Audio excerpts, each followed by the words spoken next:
Audio Jungle. Audio Jungle.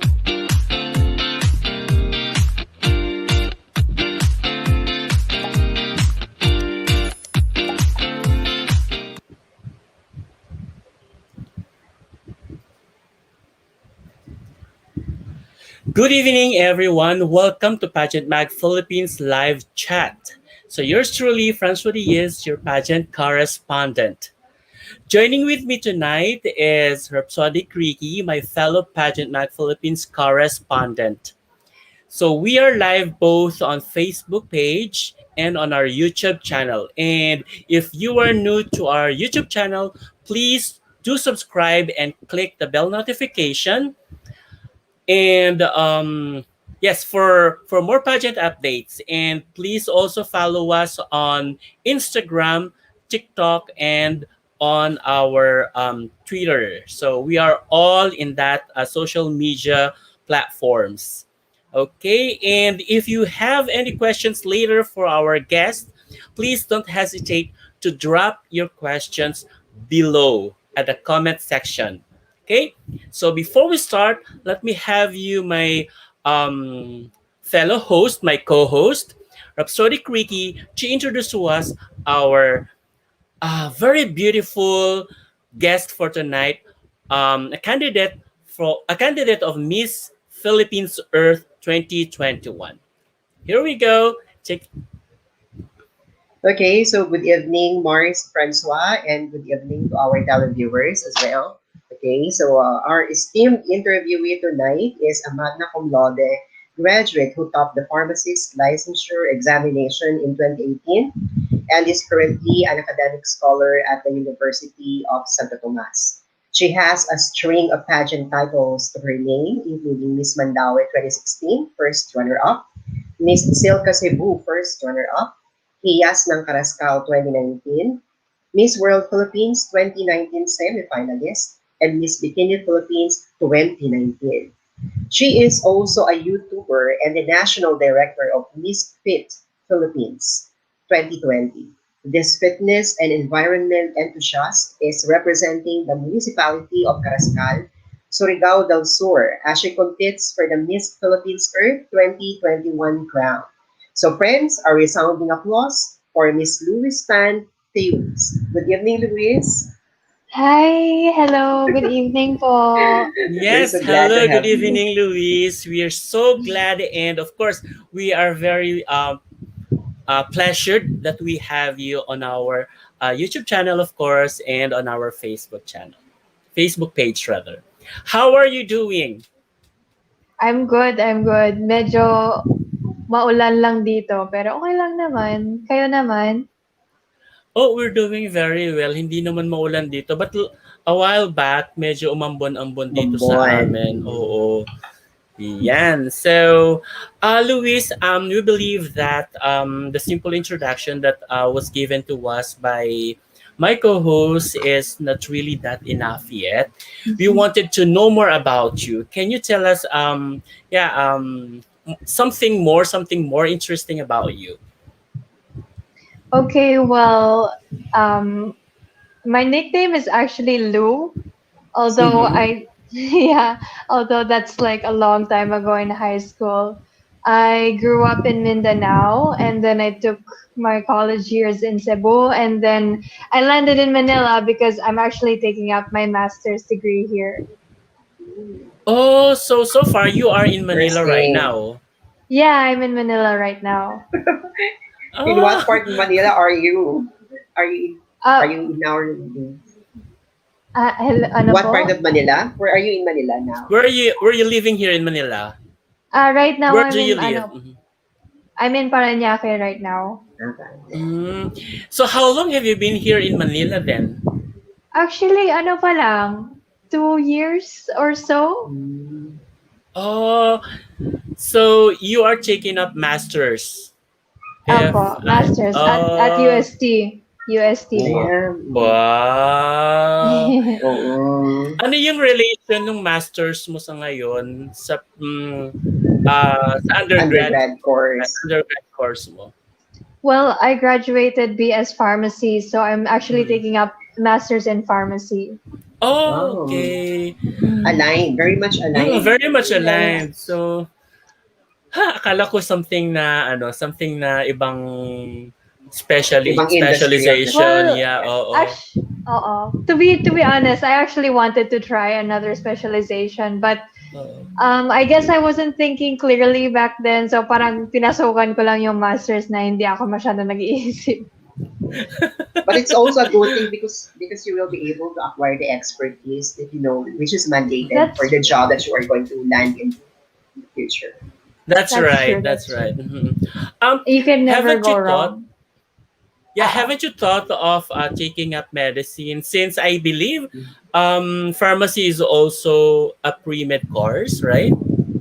Oo. Yeah. Actually, Oo. ang daming nagtatanong sa akin. Nung nag-graduate ako, so many people asked me if I was gonna take up med, if I was gonna be a doctor.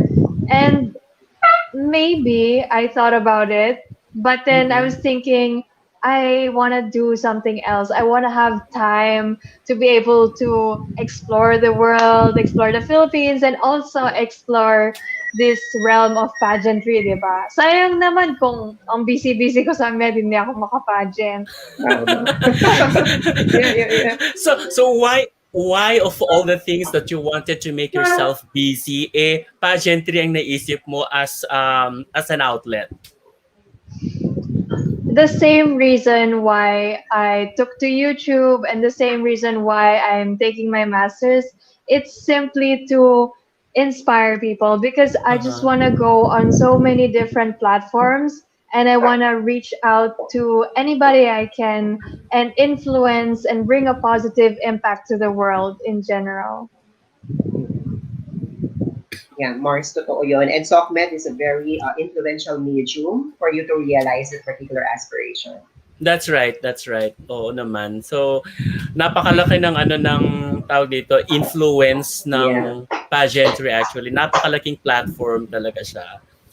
Okay, so before we proceed then to other segment of our show, show talaga eh. Show talaga, show. I just wanted to know, why did you take pharmacy then? Hmm, originally, I wanted to be either an environmentalist or a Mm-mm. vet or Mm. even like chemical engineering. I was so interested in that. But Mm-mm. I don't really know what happened. I don't really know what happened. But I ended up in the field of pharmacy because I'm just interested with science all around. So I was happy Oo. naman with the field. Yeah. Wala namang pumilit sa iyo na to take up pharmacy na lang ganyan instead of taking any other course ganyan. Wala naman, parang it just happened. Mm. Hindi ko talaga alam. Tapos And ano ka pa ha? Flying colors pa sa pharmacy. yes, top notch, sure. Well, alam mo yun, yung parang when you join something, you want to do your best at it. Mm-mm. Yun lang. Mm-mm.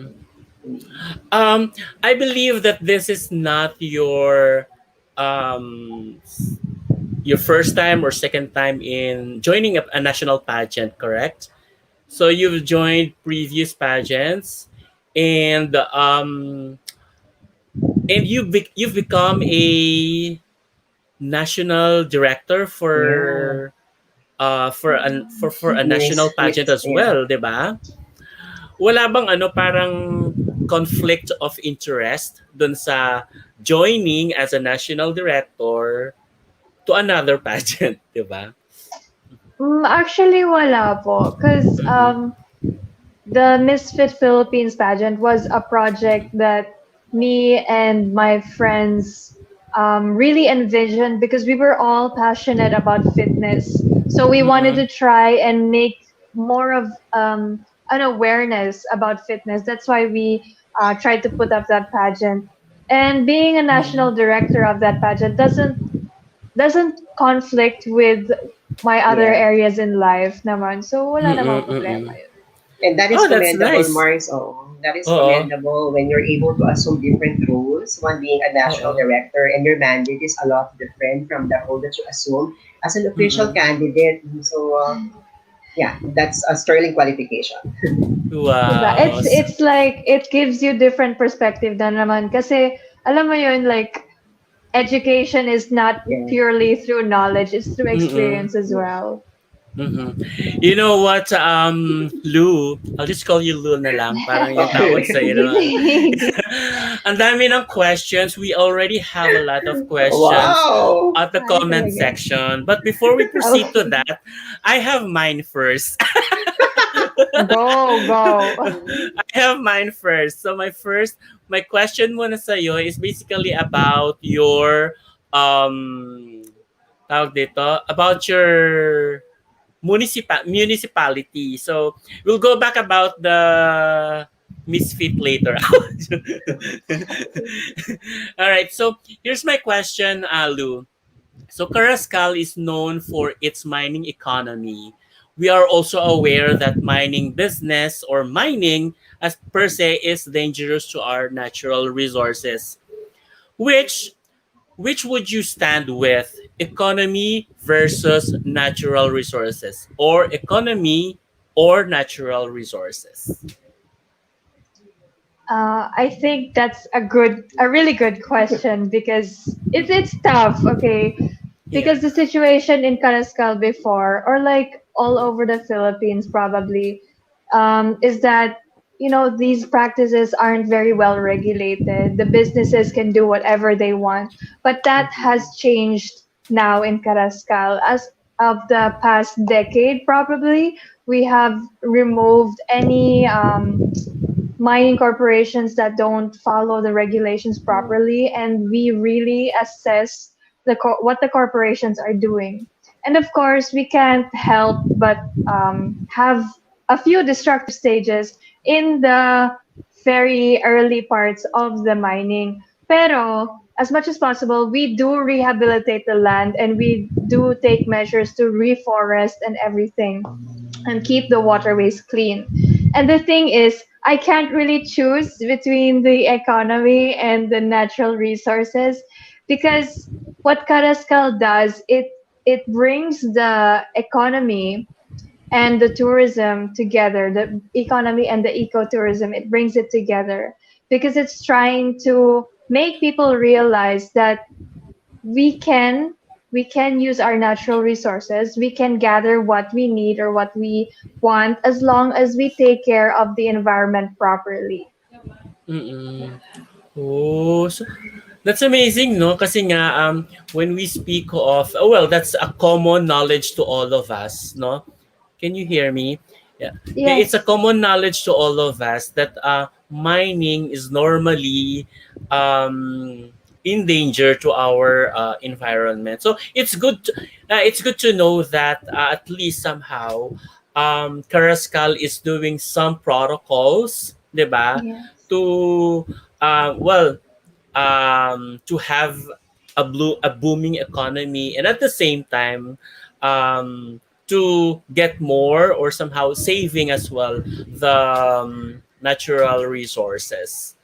Oo nga. Oh, where's Responsible mining, di ba? oo, tama. Meron pala Correct. nun, no? So, okay, nawala si Mars. Okay, before Oo I nga. proceed, yeah, before I proceed to my next question, let me take some questions here coming from our viewers. Okay, so here's the question. Can you be able to read this? Hi, Queen. I have a question. This is coming from Louise Bourbon. Um, is trash talking normal in beauty pageants? Why or why not? That's a good question. And hi, Mhm. Louise. Kapangalan ko. Yeah, and So, the same spelling as yours. Yeah. oo nga. So yes, I think trash talking is normal, not just in beauty pageants. I think it's normal all Mhm. around, boys or girls, in schools, in the workplace, Uh-uh. everywhere. So it's pretty normal. But actually, I prefer not to join that kind of mindset or that kind of culture, because I just want to uplift people and I want to keep the sisterhood, and I do not want to spread any negativity. I just want to keep everything optimistic and positive. Because Mm-mm. once we foster a culture like that, the sisterhood really get stronger. And to be honest, I have friends from pageants from years ago, like more than 5 years ago, that I'm still very close friends with now. And it's so nice when that happens. Yeah. Personally, my point of view on trash talking as well is not actually on my end. It's not acceptable because I myself I don't really do trash talking. Alam mo yon? Not Oh, even no, I speaking. don't. Yeah, no, not even speaking the PI something like that. I don't Mhm. even do that. Yeah, diba? Oo, Parang oo, it's not necessary. oh yeah, it's not really Diba? necessary to somehow um add that particular or that specific word to every conversations that you do, 'di ba? Kasi parang nangyayari kasi it's becoming norm to everyone well ako kasi parang dahil sa hindi ako nagsasalita na gano'n, nakukulture shock ako sa mga gano'n. Normally, especially nung bago lang ako sa especially bago lang ako sa industry ng trabaho ko, ganyan. Bago ako sa ganito rin sa pageantry, ganyan. Whenever I hear people or someone na naggaganon nga, eh, parang ako, parang nasa-stun ako. Parang, ano ba yun? Parang gano'n. Nagugulat ako, ganyan. Nasa-surprise ako. And when I call their attentions, parang ganyan. Sinasabi na, it's just an expression. No, it's not an expression at all. It's not. Yeah. Kasi hindi mo talaga alam kung saan naabot yung mga words mo. Baka maka-hurt ka pa ng mga tao, di ba? Exactly. And Mm-mm. by the mere fact kasi na bad word na siya, so it can never be good. Di ba? Mm. So true. Yes. Thank you. So at least nag-agree tayong dalawa doon. Oo. So another question coming from Venice. Venice Eliana Sanglap. So her question is, "Hi Queen, what or who inspired you to become an environmental advocate?" Hi, Venice. That's a great question. Actually, ever since talaga, when you grow up in the province, really, you kind of get used to nature being all around you, and you spend a lot of time with animals. And when you get to the city life, it kind of starts to make sense that the city life is just there's too much. There's not enough caring and there's not enough nature in the city. People basically forget what it's like to look at the environment and Mm-mm. appreciate it. So parang it was just something that happened naturally with me, especially with the way my family is. All of them really are environmentally friendly, and we get angry when like people hurt animals and things like that, especially my father. So I just grew up that way. So it's already natural. It's already Yeah. uh, parang how shall we say? It's already an innate or yeah, innate, right? Innate. It's an innate Yes. nature na nandun na siya. Marami naman kasi Opo. tayong ganon, 'di ba? Na yung kahit nga yung pag-aalaga sa mga hayop. That's already a natural gift actually, eh. Mm-mm. 'Di ba? Mhm. Siguro kayo So, din po, di ba? depende kasi sa animals. Juicy! No, depende kasi Juicy pa siya. hindi kasi, growing up kasi, parang nagkaroon kasi ako ng, tawag dito, trauma sa mga aso, sa mga dogs. Kasi, Oh. going to school kasi back when I was in grade school, ganyan, naglalakad ako from home or from our house to the school, ganyan. So nilalakad namin yun. And then there's this one place, one house actually na wala akong ibang madaanan kundi yung house na yon papuntang school. And they had this, alam mo yung parang nakakatakot na aso na whenever na dadaan ka doon, as in lalabas sa bahay nila, idahabulin, gano'n. Hahabulin. Tapos yun yung nagpa-trauma sa akin, parang natatakot ako na, kasi kung normally parang nandiyan na sa mukha ko yung aso, ganyan, na alam mo yun, parang kulang na lang kakagatin ako, ganyan. So, yun yung nagpa-trauma sa akin sa aso. So, Mars Ricky is back. I'm back, sorry. My That's laptop right. automatically turned off. No, Oh. so That's what kaya happened. pala, kaya Yeah. pala. So, yun yung nangyari sa akin. Going back to the question a while ago, no? So, yun yung nangyari, parang nagkaroon ako ng trauma sa mga dogs. Pero yung mga cats naman, okay naman sa akin. Ganyan. Yeah, I Pero, love cats too. pero may dogs kami ngayon sa bahay and I play Oh. with them naman. Yeah. Mm-mm. Dog lovers din kami. Ayun. So, Mars Ricky, do you have any question for Okay. Louise? So, Yeah. Lou, I'll just call you Lou how with, of course, your Sige, go.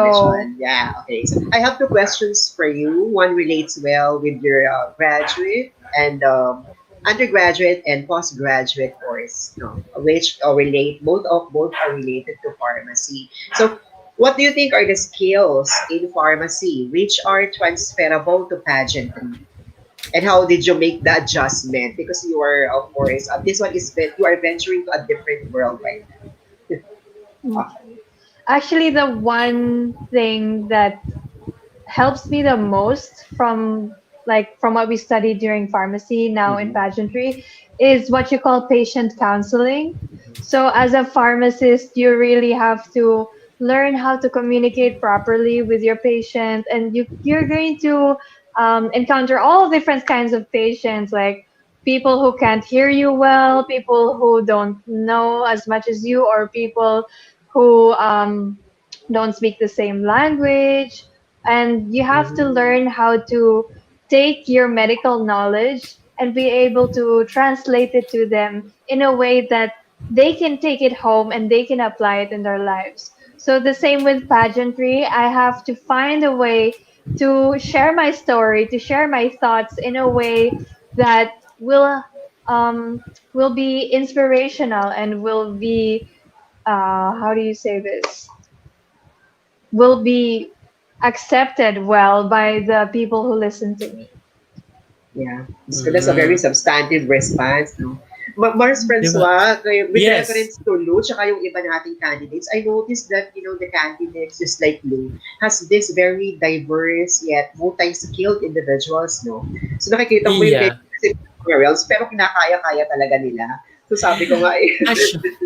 Actually, this made me actually realize why Miss Earth Philippines wasn't able to trim the 68 candidates to as low as 50 supposedly to 45. Mahirap 45 siguro.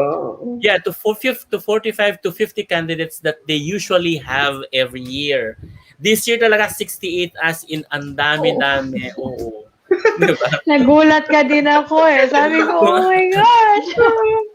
Na kaya alam mo sa ilang candidates pa lang na na-interview namin, all of them are really are really good.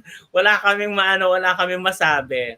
Mm-mm. So the way you present your results, very commendable. That Yeah. sense of confidence and that sense of communication skills that you're able to share and project would create such a huge impact on the part of the viewers. Kaya tuwan-tuwa ako. Yeah. Pero Mars, may isa pa akong tanong. Medyo light lang naman yung tanong ko nito kay Lou. Kasi nakita ko siya, alam mo kanina pinapanood ko yung mga vlogs niya. Natutuwa ako. Kasi ang dami-dami na, from food to travel. Sabi ko, grabe talaga itong candidate. Napaka-interesting yung i-follow. So sabi Diba? ko, so ang tanong ko sa kanya ngayon, eto. So, what do you think are the advantages of being a YouTuber or somehow being called a SOCMED expert that you can share with the rest of those who haven't ventured in that particular, of course, medium, for example? Ano yung advantages nito? I don't think I can exactly call myself an expert because, I'm not Yeah. that big on social Uh, media, but I do try because I just want to try different things in life. And it's fun to learn and have new experiences all the time. So, YouTube ko, it's also just a channel where I have fun and at the same time, I try to give value to the people. So, siguro yung masasabi ko na advantage is that it really helps you explore yourself more. So Mm-mm. explore like di ba kasi sa mga YouTube like you have to try this kind of food or yeah. you have to go Oo. travel there or you have to try a new Mukbang. exercise. Oh, Totoo. Yeah, gusto ko yeah, totoo. mag-mukbang. Totoo, totoo. Gusto ko talaga. Yun dapat yung next ko.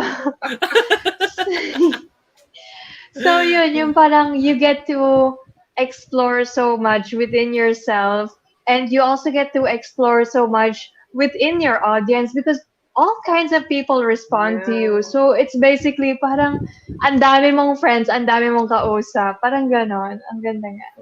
Mm. Yeah, I would like to congratulate her talaga, Mars. Because nga, ang favorite ko doon, alam mo kung ano, yung tips that you're able to provide reviewers, specifically in terms of preparing for Mm. exams, because a lot will benefit from that. And who else could best Oh. provide that information other than somebody who topped the examination among for pharmacists, di ba? So, Diba? That's yon. already a board exam. It's a national board exam. Yeah. Gusto ko sana sabihan, sana all. All right. So moving forward, Lou, we have another question coming from Jai McKinley. Who is this guy? So the question goes this way. Hi, Queen. Jai here. Okay, Jai there. I have a question. If there's one thing that keeps you grounded, what is it and why? Hello, Jai. So there you Hi, go. Shout out Hi, Jai. sa'yo. Jai. Okay, that's a really good question. And I think right now, especially with in the past 2 years, the one thing that really kept me grounded was my father. Sad to say, we're not together all the time, especially during the pandemic. He's working abroad, and I only get to talk to him every now and then. So I would say it's my father because he's just a very wholesome person. He truly cares about his purpose in life, which is now, before it was doing research and it's environmental research, but now he's working to develop education in developing countries. So he's really true to his purpose. And sometimes when I come to him with problems, it's just like, do you really think that that's a big problem, Louise? Yung parang, alam mo yun, like, Yeah. there's so much more that's gonna happen to you in life, and you've been through bigger problems before, and other people have been through bigger problems before, and you just have to focus on what you're really passionate about, and you'll always get through in the end. So, yun, ang daming wise words yung tatay ko. Totoo. My It's the God. wisdom coming from our parents. Of Yeah. course, saan pa ba makakakuha ng ng best wisdoms kundi sa parents natin. And now I know kung bakit siya with honors and why she topped the board exam. Researcher Yes, ang like I, tatay, di ba? It runs in the I do family. look up to him. Di ba? To, actually, to be honest, wait, medyo na-emotional ako, Char. So to be honest, both of my parents are quite, educationally, they put a lot of Inclined. value on education. Mm-mm. Because like my mom, she was really struggling. She was in poverty before. Pero kahit ganun, scholar siya all throughout her academic years. Tapos Wow. yung tatay, o diba, as in, alam mo yung Mm-mm. struggle niya. Tapos yung tatay ko naman, he went from like studying in the university to masters to doing a PhD all the way from Europe, nag-PhD siya dito sa Asia. Parang alam mo yun, ang galing. Amazing. Oo. Di Now we ba? Very know, proud. Oo. Siguro tatay mo German or Belgian. Belgium. Belgian, Tunis. Yeah, that Yes. is why matatalinong Sa'yo, Belgian at saka Francois, Germans. are you half French? What? So, yeah. Hindi. Francois. The name is actually coming from the group that I joined before. So yeah, ito na yung story. The story of the name. So we needed to use at least a name of the saint. So it was taken from Mm. yeah, it was taken from Saint Francois de Sales. So that is Oo. why. I see. The origin of the name. Well, it's a Yes. nice name. Kasi Yeah. ang actually yung ano ko, yung I personally chose that kasi nga yung middle name ko is Francisco. So Malapit lang. Okay. Oo. Francisco is Francis in English and Francois in French. Mm-mm. There's a connection, no? Yes.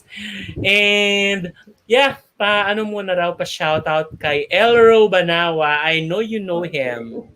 Hi, Sir Elro. Ayan, oh, nag-love si Elro, oh. Mm. We are your preparation. What are your preparations for Miss Earth Philippines pageant? So that's his question. Actually, my preparation, I think, is on all aspects. Like, not, I care about the environment. So, right now, I'm trying to be even more active than I was before.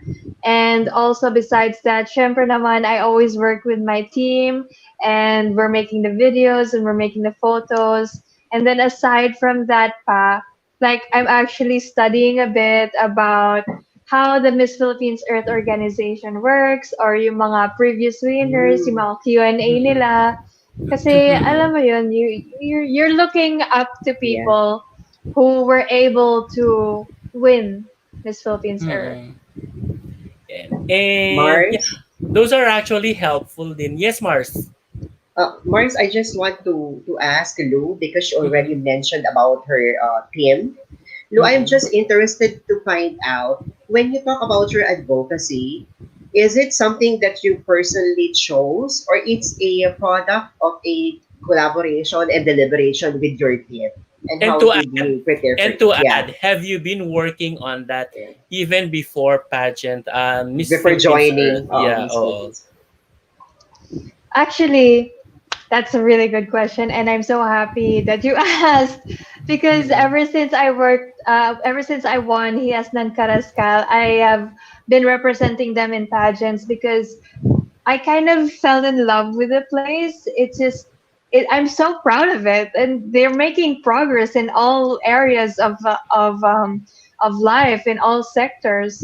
And Mm-mm. I'm actually last 2020 lang we started working on the solid waste segregation programs and the plastic regulation, the regulation of cellophane. So I was trying to work with the government to push for these ordinances because I know that it's hard to put up programs without the proper laws in place. Mm-mm. So yun talaga yung wina-work ko before Miss Mm-hmm. Philippines Earth pa. So I am glad that finally this year nag-coincide timing lang talaga na nag-coincide with the Miss Philippines Earth pageant that they are just starting to implement, and so they're asking for my help as well because of course Wow! diba, it's better to have an influential figure. So parang ang saya nga, parang nag-coincide talaga yung ginagawa ng municipality ko with the Oo. My Miss Earth journey. Ang galing, Yun Mm. di nga, ba? di ba? Ang ganda. So, That's Mars, yun really pala very yun. impressive, Oo. oo. Hindi Mm-mm. kasi yung mga ibang well, this is just an honest point of view ha. It's just an honest how shall I say uh Observation. observation. Yeah, it's an honest observation to other candidates who joining Miss Earth actually or even other pageants na normally sumasali sila pero wala pang yung grounded na advocacy. So parang nagkakaroon lang sila ng advocacy. So for example, kapag ka nanalo, kapag ka kapag while they are joining beauty pageants, diba? Parang gumagawa-gawa na lang. And Mm, one thing, true. Mars and Lou, one thing that I also like is Mhm. when you made mention of this kind of maybe it may not really be a partnership, but that level of communication that you have with your local government unit. In fact, I Yeah. read in your FB that LGU of Carrascal regulates the use of cellophane bags in commercial establishments. So that's Diba? a very good achievement. Really, Mm-mm. that's commendable talaga. So Lou, pursue it talaga. Maganda yan. Mm-mm. Yeah. And Lou, we have another question from our fellow correspondent. And he's Okay. asking, what is more important to you, Lou? Is it social issues or environmental problems? I think as of the moment, in especially in the Philippines, I would say it's social issues. Because the environmental problem starts with us. We are the problem, but we are also the solution. For sure. So if we fix our social issues, then it's like we can reset our mindset to be less exploitative, to be less extractive of everything around us, and we can change it to a mindset of being more regenerative and being more preservative and conservative in everything that we do, and that includes the environment. I definitely agree with you. Yeah, we can't agree more. Mm-mm. Yeah, kasi Diba? nga kasi nga parang ano talaga eh, parang root cause talaga yung social issues to be um to other issues in the society, Mhm. 'di ba? And 'di ba, Oo. like people who cannot fulfill their basic needs, syempre Mm. naman Yeah, yeah. they cannot focus on the environment if sila Yes, mismo oo. namomroblema. Yeah. Mm, that's right, that's right. So that need Mm. should be addressed first. Yeah. Oo, kasi nga discipline comes first talaga kasi eh. And that only comes when we were able to we were able to somehow resolve our social issues kasi doon naman gagaling yung discipline natin eh. Yeah. Mm. Totoo, totoo. In other environmental or in other societal issues or social issues, 'di ba? And we have another question in here. Ang dami still naman. from Oh, yeah, mga dami na still question. still from the correspondent, from Pageant Mag correspondent. So sa tanong niya, how do you feel when you hear about global warming? Do you think there is hope for the future? I think Oh. all of us, diba, when we hear about global warming, it's sad to think that Mhm. we are doing this to our world, and we're Mhm. doing this not only to ourselves but also to the future generations. But Mhm. I have to say that yes, there is hope for the future, although it will take a while for us to implement the solutions, and it will take a while for those solutions to actually have a big impact on our environment. It can still happen, and hopefully by the time I have grandchildren, Yeah. then our world will be better. Yes. Yes, that's right naman talaga. We all have hope talaga sa ano sa alam mo 'yon, sa pagkakaroon ng magandang Totoo. environment in the Future, future. yeah. Actually, Yeah. Oo. we have to have hope kasi we Mm-mm. need to stay positive para pwede tayo Exactly. gumalaw, 'di ba? Oo, that's right.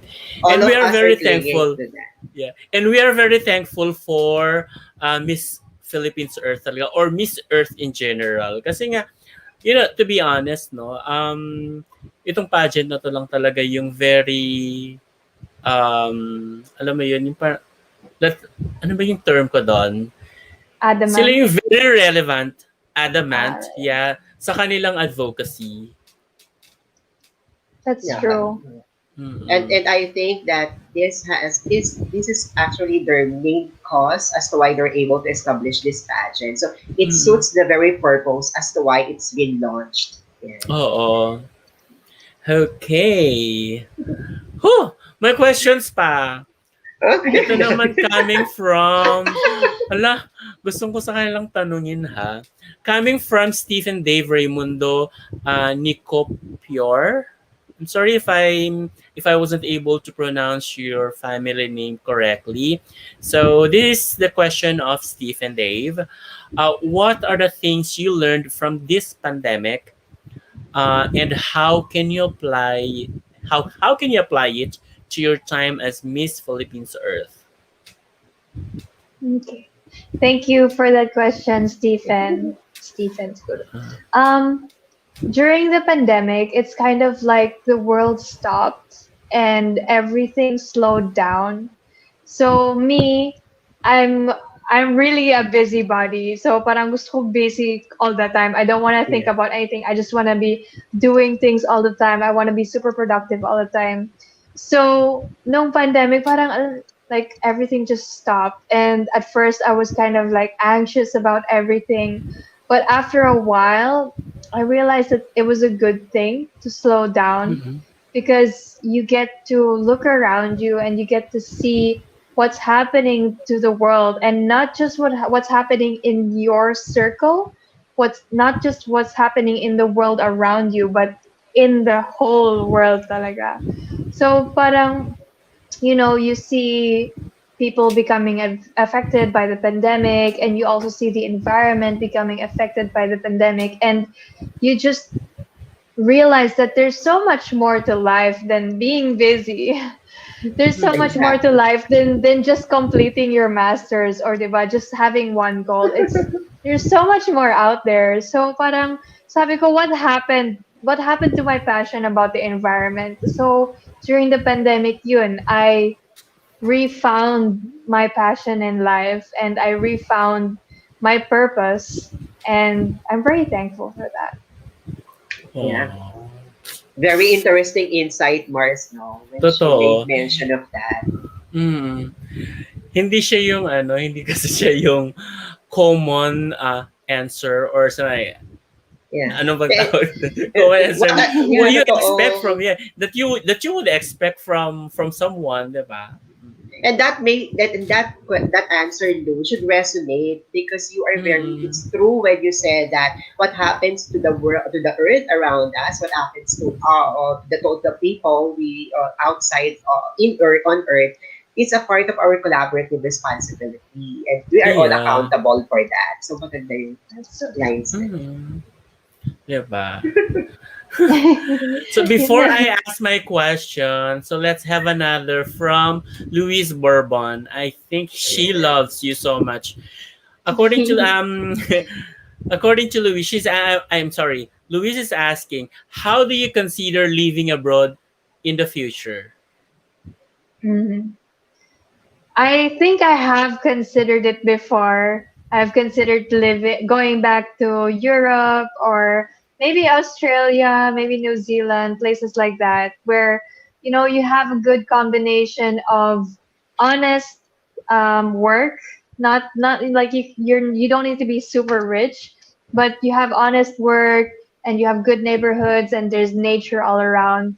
But then I thought about it and I feel like I want to stay in the Philippines because it's just the culture here is so different. The people here are really different. It's You can have friends that are literally like your family. So, Yeah. Mm. basta ang ganda ng mga Pilipinas, tsaka ang ganda ng mga attitudes ng mga Pinoy. Yun lang talaga. I think I'm staying here. Yeah. Diba? There's And no I think place a lot like of home. yes, True, a lot of true. people, a lot of Filipinos won't allow her to go. Talaga ba? Hmm. O baka may hindi papayag. Baka medyo meron ba? Hi. Okay, so here's my question, Lou. So, as Misfit Philippines National Director, so bumalik tayo dun sa Misfit, diba? Sabi ko sa'yo Sige. kanina. So, what is your take on dietary chemicals that are available, or dietary medicines, vitamins, or let's say chemicals in general that are available in the market, which are faster to lose weight and get into form we desire?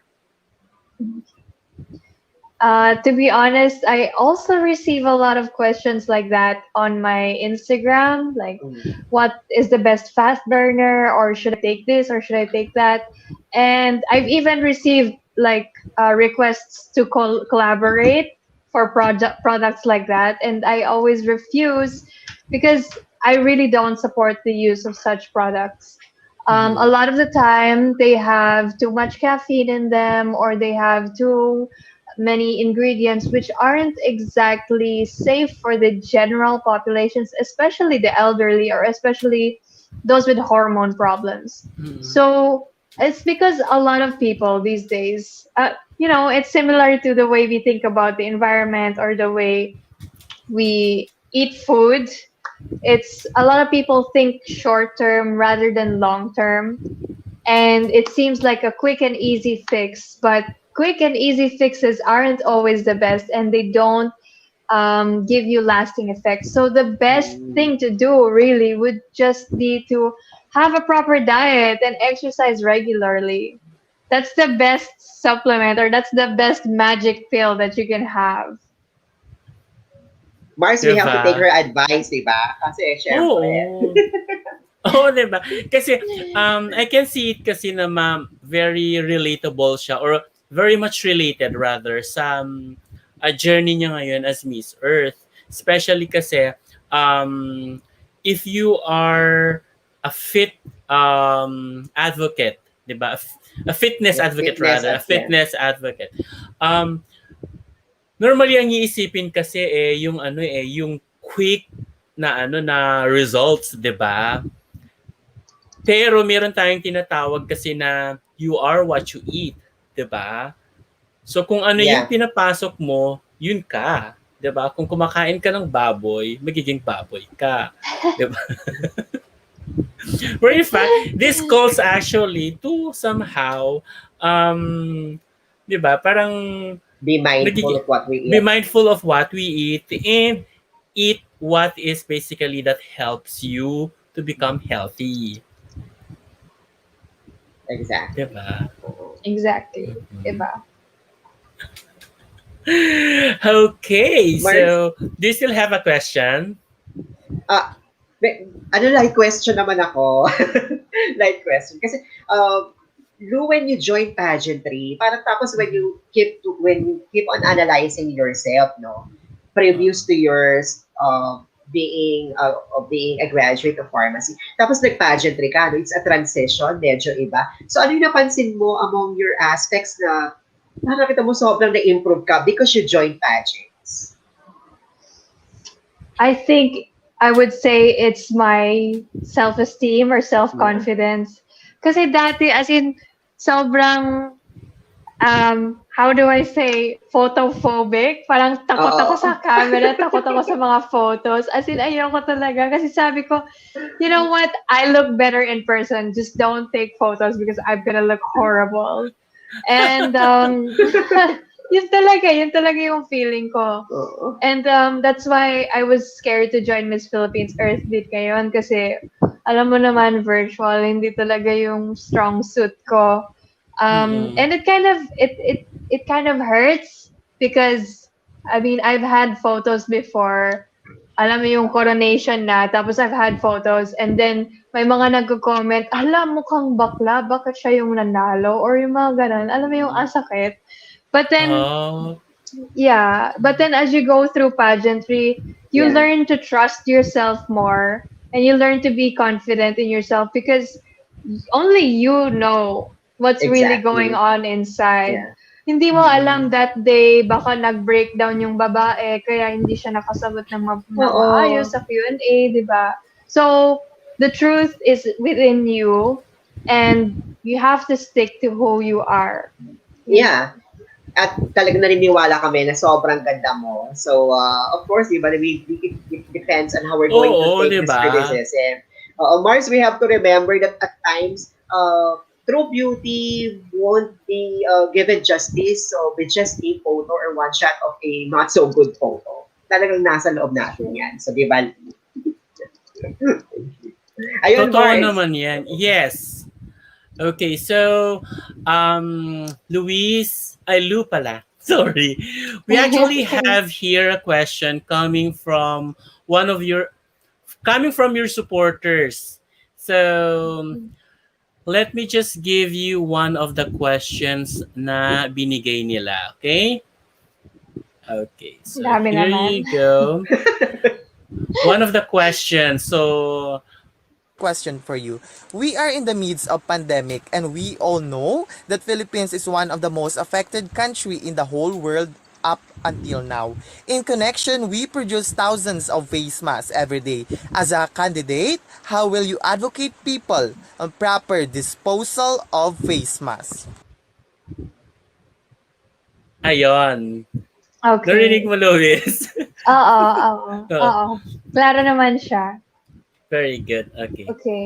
So I think before we think about the proper disposal of face masks, we have to realize that tayo, yung mga hindi tayo frontliners, we can always use reusable face masks, yung washable na face masks. So instead of using the disposable ones all the time, we have to use reusable ones instead. And I advocate for that all the time. I wear them all the time and I accept yung mga, alam mo yung mga brands na my Yeah. heart warrior or something ganun, I always wear them.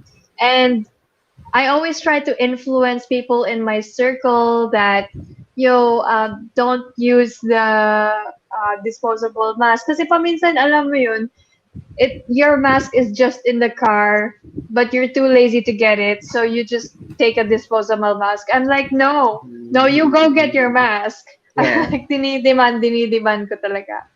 And so, by not using disposable masks, we reduce our waste, and Mm-mm.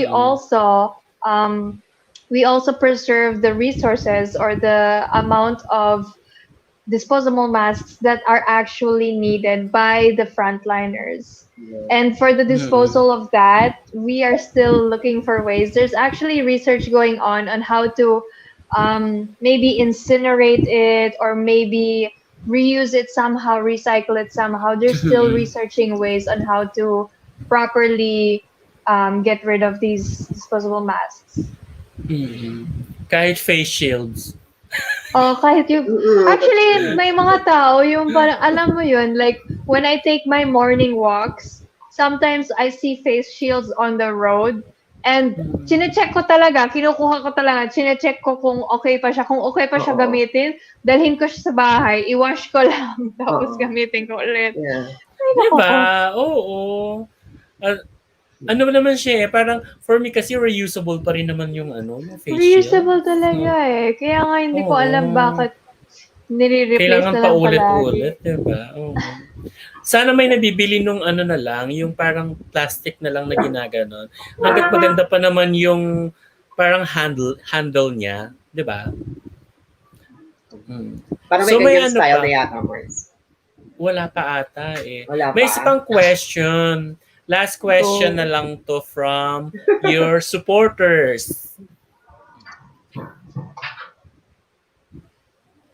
Hi Louise, this is Venice from Iloilo City, and I have a question for you. What or who inspired you to become environmental advocate? Parang nasagot mo na to kanina, no? Oo.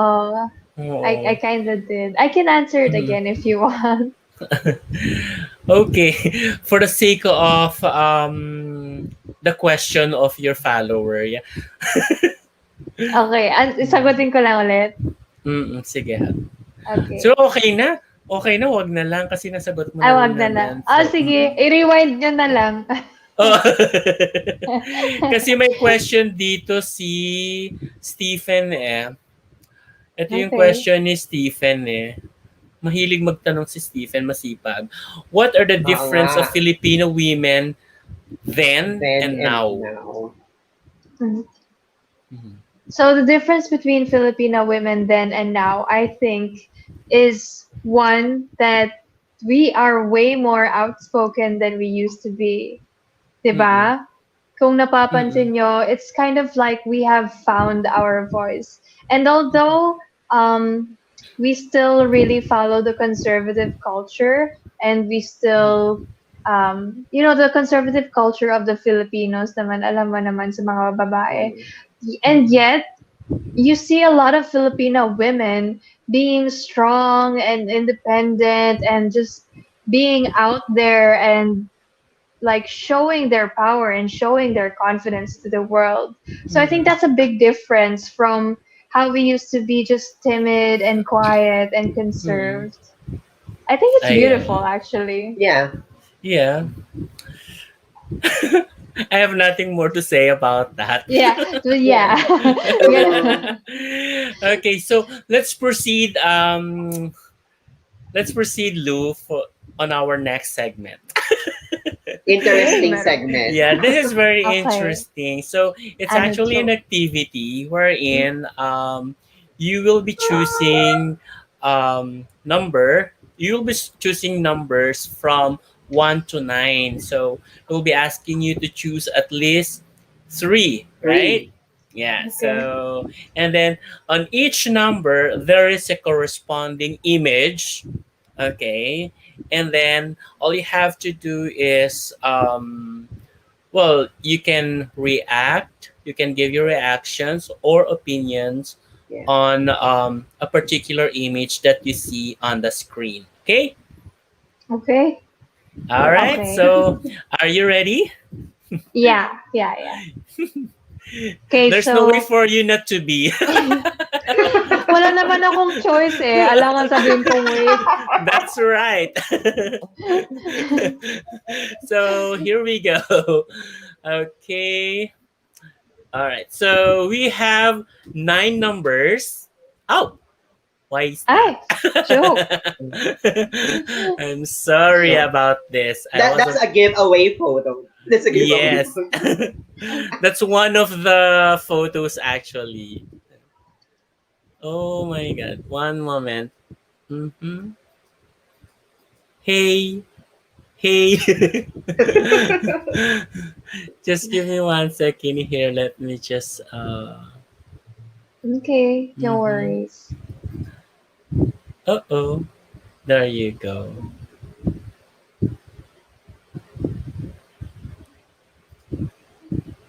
Okay, let me share the screen.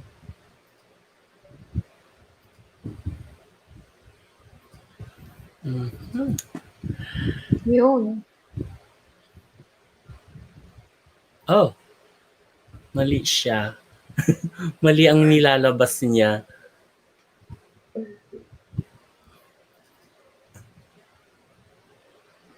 Ito na siya. Nakikita mo na? Uh-uh. Yes, you can see it. Yes. Okay. There you go. Oh, ayan. So, you have 9 numbers in here to choose from.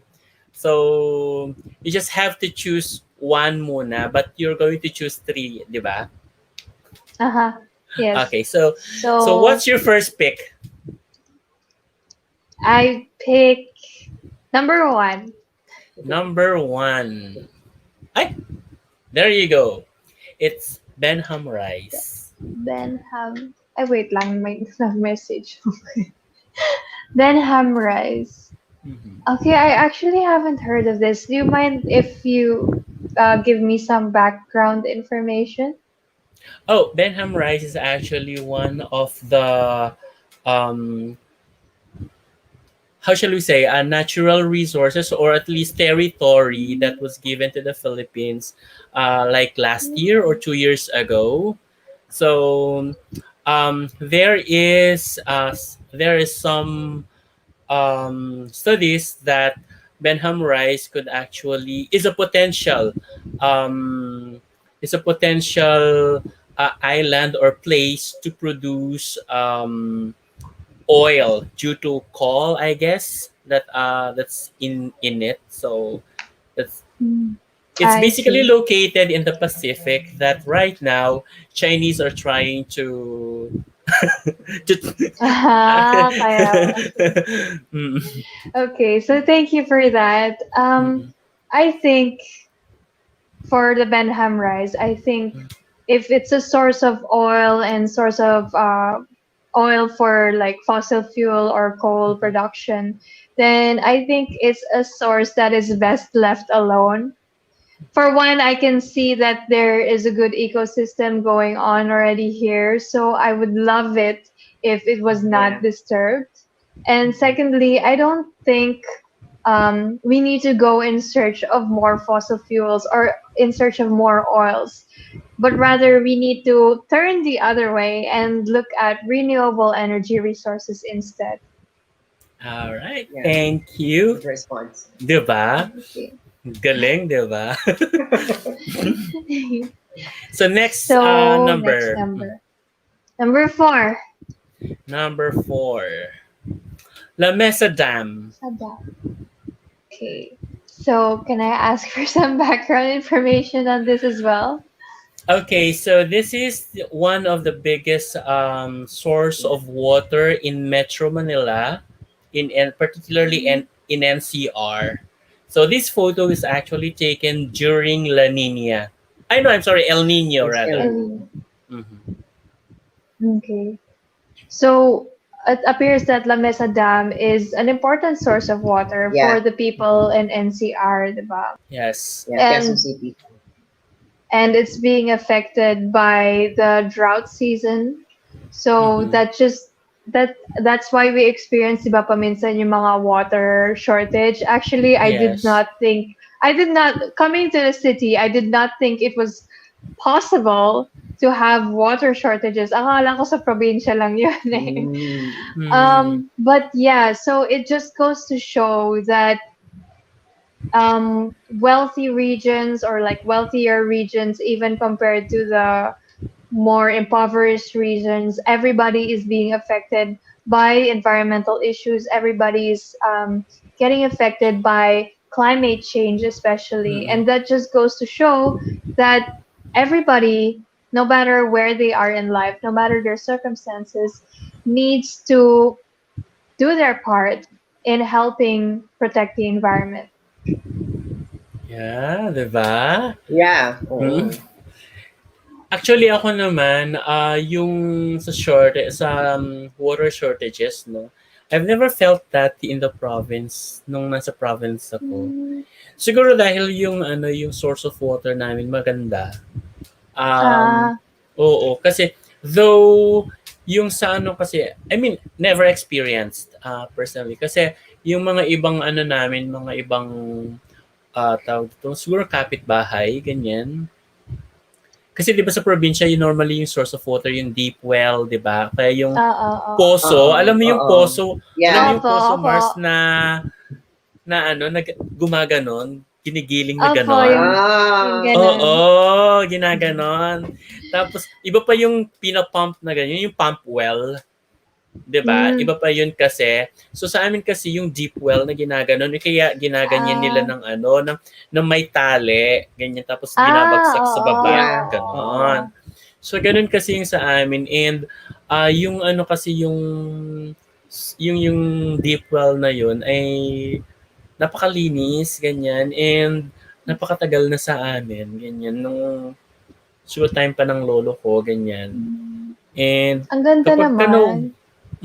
kapag ka nauubusan yung mga pump well sa mga kapitbahay namin ganyan, doon sila kumukuha Diyan sa sila kumukuha. Oo. At mm. least merong source of water ka din. Oo, and Mm. napakasarap ng tubig niya. Mm. Mm. Actually, ako kasi naalala ko talaga yung mga water shortages namin kasi that time naalala ko din it was El Nino as well. Yeah. Mm. Kaya yun. Ayun. Kasi kaya dun sa amin, wala kaming experience of parang hindi masyadong felt yung El Nino Mm. kasi nga dahil dun sa water na ano na pinagkukuhanan namin. All right. Yes. So last number Yes. One more. Let's go 3. 3. Are you ready? Number 3. Traffic in EDSA. Yung sobrang, ay nako, Mm-mm. problema ng Actually, lahat. this photo was only taken last July lang. So if you can Hmm? see here, yeah, if you can see here, may bus dito sa gitna, right? Which is already the new tawag dito, new Uh-huh. lane Lane for New buses, 'di separation. lane. ba? Mm. Oo. So, nakikita mo dito, 'di ba, puro mga ano na 'yan, mga Congested. private vehicles na sa outer lanes. Mm. Mm-mm. So, yeah, traffic. I think it's something nobody likes, especially here in Manila. I Mm-mm. think traffic is a big indicator of the population, or Mm-mm. basically, in other words, I'm trying to say that there's too many people and there's too many people using too many resources. I Mm-mm. mean, um, it's the Philippines, so we have a lot of means of public transport, diba? Yung parang nakikita nyo, isang bus lang yung nakikita nyo. So, Mm-mm. it's more of like, people have this mindset na, oh, I need a car, I need to be private and everything. And it's not a good thing, because the more cars there are, the more the emission there is, the more gasoline is used. So, and of course, the more space is taken up as well. And basically, we are just using resources that we don't have. So instead of that, we should, change towards more public transport, or otherwise, carbon or zero carbon na transport. In the Philippines, alam mo naman, ang ganda ng mga, hindi ko masabing like lahat maganda, pero it's really the cultural thing to take Yeah. jeepneys all the time, di ba? So parang we should go back to that cultural community setting wherein we use Mm-mm. public transport more. Mm-mm. Yeah. Ayun, naitawid din ang activity. Galing, galing. 'Di ba? Ayun. Oo. So, ayun. Thank you so much sa activity natin. Okay. Okay. There Oh, you go. nakita ko yung Mm-mm. comment. Thank you, Thank Leo. you. Oh, it 'Di says my ba? pharmacy board exam top one, such a beautiful girl, inside and out, and very intelligent. 'Di ba? Ayun. From So, from Leia. from Lego. Now, Louise, we just wanted to ask you if, oh, I just wanted to know if you have any message for your supporters, for your loved ones, Hmm. or for anyone you Um, wanted to address to. okay. So I would just like to say that I am very grateful to the people who have been supporting me. Even though sometimes I'm struggling inside, yung parang pag nakikita ko kayo, parang, you know what, I have to do it, not just for myself, I have to do it for them as well. And they've helped me in so many ways, not just emotionally, but also like physically through the shoots, and my team and the makeup artists and the designs for the gown. So thank you lang talaga, everybody, for all your help. And also thank you to Syempre Carousel for like giving me this opportunity, and also to you guys here sa Pageant Magfills, because you allow me to speak even more about and show the people who I am. Kasi parang yun talaga yung difficulty ko sa virtual pageant. Kasi I feel like I'm not that pretty on camera. So parang I just want people to see how authentic I am, and I just want people to see my real personality, because I know that I can be friends with everybody if you just know me better. So I'm really thankful to Pageant Magfields na you were you giving me the chance to allow people to get to know me better, and kayo din, you're getting to know me better. I just want to show everybody my authentic purpose in this pageant, and my authenticity towards my followers as well, towards my supporters as well. Yun. Thank you so much as Very well. well said. Yeah. Yeah, thank you so much as well, Louise, for accepting our invitation. Of because course. yeah. Of course, it's really a great pleasure for all of us, and we are very much honored for this opportunity to getting to know you better, getting to know you well, because we know that there is much more than your beauty. Yeah. Mm-mm. Mm-mm. And we can see that, okay? And Mm-mm. eventually it radiates, specifically if you're just being Mm-mm. yourself, we're able to see it. Yeah. So I just think that you should not be disturbed by those thoughts because you are Mm-mm. beautiful. And Lou, I just want you to realize that you've been to a lot of milestones, like being the top notcher is a milestone. Overcoming stage fright or this Mm-mm. criticism is indeed a milestone. And we also can't wait what another milestone is in store for you. So when that day comes, so hopefully you remember all the people you're able to meet even Oh, online from Pageant Yeah. Tag also. So we wish you well in your journey. All right. thank So Lou, you. you're welcome, Lou. So Lou, being said that, we also have some people in here that are actually supporting you, and they also have a message for you. And here you go. Stephen Dave from Antique, and I am supporting Louise Theunis for your stint at Miss Philippines Earth 2021, and I hope that you will get the elusive crown. Mm. Hello, Miss Louise Tunis. We're here to support you and good luck sa and Miss Philippines Earth Journey mo. Susuportahan ka lang namin palagi. Stay safe and may God bless you always.